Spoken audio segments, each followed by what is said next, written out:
Assalamualaikum warahmatullahi wabarakatuh. Good morning all. First of all, I would like to thank you to Prof. Nurdinuni, who is the lecturer of ELT Curriculum Development. In this video, we will discuss about our result of assignment designing and conducting need analysis. Our topic is need analysis for young learners in junior secondary school. Before that, let me introduce ourselves. We are from Group 4. The members are me, Mariska, Khairiyah as the first presenter, Baso Makkasau as second presenter, Fatimah Marzuki as third presenter, Arparaesa as the fourth presenter, and the last Ayuni as the last presenter. Okay, next I will explain about the methods of our research.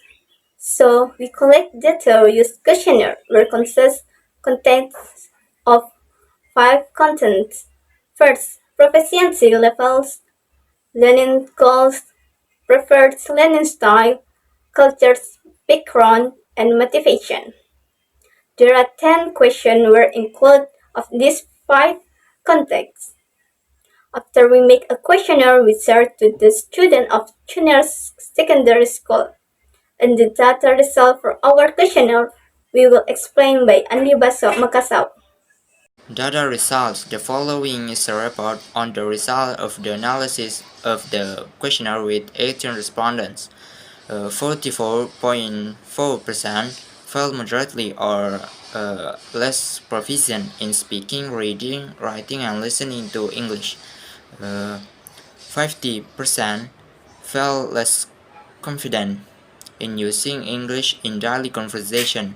33.3% have the main purpose in learning English is to prepare for global communication and interact with outsiders. 38.9% felt it was important to develop English language skills to get to know more people on international scale. 55.6% prefer to learn English by listening. 44.4% prepare for English exams or school assignments by summarizing the material. 33.3% felt that their cultural habits had little influence their ability to learn English. 44.4% had infrequent opportunities to interact with the English-speaking community around them.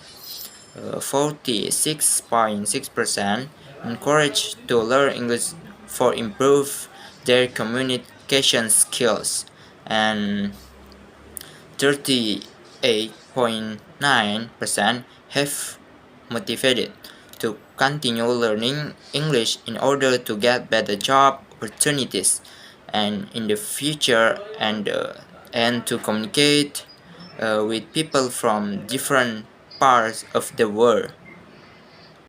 Results analyzed.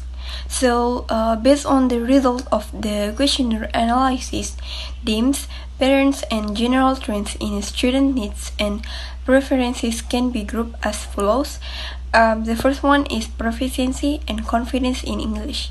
So the majority of participants felt they were sufficient or less proficient in speaking, reading, writing, and listening to English. And then most of participants also felt less confident in using English in daily conversation. The second one is goals and motivation for studying English. The main purpose of studying English is preparation for global communication, interacting with outsiders, and improving communication skills. The main motivation for learning English is to get better job opportunities in the future and to communicate with people from different parts of the world. The third is study methods and exam preparation. So the majority of participants prefer to learn English by listening and preparing for exams or assignment with concise material. Learning methods that involve practice question and direct practice are also an option. And the last one is cultural influence and interaction with the English community. So, cultural habits have little influence on participant ability to learn English. The majority of participants have rare opportunities to interact with the English-speaking community around them. Okay, thank you. Okay, Assalamualaikum warahmatullahi wabarakatuh. My name is Arparaesa and I will explain the findings of our analysis. Okay, so based on the analysis of the questionnaire results, conclusions can be drawn about students' needs and preferences in learning English. So the first is English proficiency. The majority of students feels they are not proficient in speaking, reading, writing, and listening to English. Therefore, they need in-depth learning in all these aspects to improve their English skills. And the second is confidence. Students also feel less confident in using English in daily conversation. This shows the need for learning that strengthens their confidence in using English in practical situations. And the third is goals and motivation. The majority of students have the goal of learning English to prepare for global communication and improve communication skills. Their main motivation is to get better job opportunities in the future and to communicate with people from different parts of the world. And the fourth is learning method. The majority of students prefer to learn English by listening. This shows a preference for auditive learning methods and the use of active listening techniques. And the fifth is interaction with the English-speaking community. Learners have rare opportunities to interact with the English-speaking community around them. Therefore, they may need additional opportunities to interact with native speakers or the English language community. And by understanding students' needs and preferences as outlined above, learning approaches can be adjusted to provide a more effective and satisfying experience for them. This may include developing curricula that emphasize the development of communication skills, providing opportunities for hands-on practice, and integrating technology that facilitates interactive and responsive learning. And maybe that's all from me, and the next will be continued by other presenter. Recommendation for curriculum design. Based on the identified needs and preference of learners, here are some recommendations for curriculum design. The first is language proficiency development. Curriculum design should place a strong focus on developing English speaking, listening, reading, and writing proficiency. Learning materials should be designed to include activities that allow students to practice and improve their overall English language skills. The second is increase confidence. The curriculum should include strategies and activities designed to increase students' confidence in using English in everyday conversational situations. This can include role-playing, simulation of real-life situations, and speaking practice in small groups. The third is consider learning preferences. Curriculum design must consider students' learning preferences, which in this case is a preference for learning through listening. Therefore, learning materials should include many listening activities such as audio recordings, interviews, and dialogues. The fourth is interactive experience.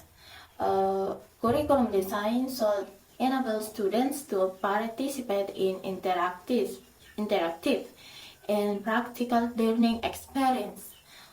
This can include group projects,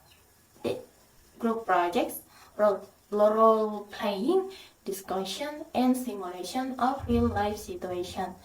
And the last one is comprehensive evaluation. The curriculum should include a comprehensive evaluation to measure student progress in all aspects of English language proficiency. This might include written tests, oral presentation, research projects, and portfolio assessment. So, by following this recommendation, curriculum can be designed to meet student needs and preferences in learning English. Thereby enable them to achieve their learning goals more effectively and satisfactorily. So the conclusion is, based on the questionnaire analysis, the majority of respondents feels less proficient and confident in speaking, reading, writing, and listening in English.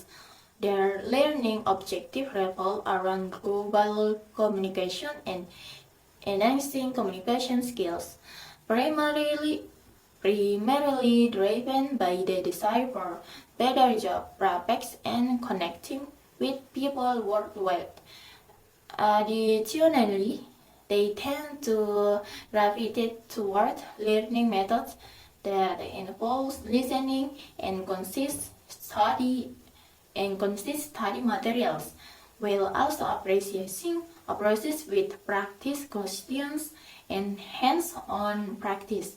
The limited interaction with English-speaking communities underscores the importance of increasing opportunities for engagement with native speakers or English-speaking groups. By understanding these preferences and needs, adjustment can be made to learning approaches to offer a more effective and fulfilling learning experience.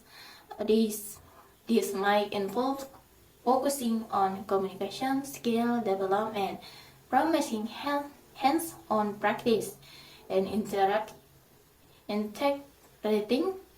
technology to facilitate interactive and responsive learning. I think that's all.